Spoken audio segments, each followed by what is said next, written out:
Portugal থেকে পালায় বেড়াইছি, যাইরাম কি কাজ করে, তাই তো বাপ বিয়া দিয়ে দিল জোর করে ধরে।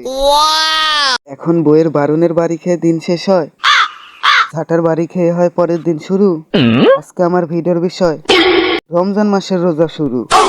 সুপ্রিয় দর্শক মন্ডলী, দরকার এখন ভিউজ, তাই ভুলভাল খবর নিয়ে আমরা 365 নিউজ। চলুন নিউজটা শুরু করা যাক। সামনে তো আসছে রোজা। রোজা যদি নাও থাকি তাও মানুষের কোয়া লাগবে যে আমি রোজা। কোন মসজিদে যে ভালো ভালো ইফতার দেয় সেই মসজিদের আগে যাবো শালা। যাই খোঁজ করি। বলতে না বলতেই দর্শক মন্ডলী, ওই সামনে দিয়ে একজন আসছে, চলুন তার থেকে কিছু কথা শোনা যাক। তাহলে ভাই, সামনে তো আসছে রমজান মাস, আপনার রোজা থাকার অনুভূতিটা কি একটু যদি বলতেন।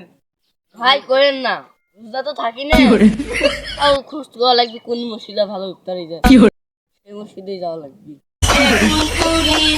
তাহলে ভাই, সামনে যে আসছে রোজা, তাহলে আপনার রোজা থাকার অনুভূতিটা কি? এবার সামনে তো রোজা, সামনে বড় বড় ইফতারি সেটি যাবো, আর ইফতারি খাওয়ার নিয়ত আছে যাবো বড় বড় মসজিদে যাবো। এরা কি মানুষ নাকি?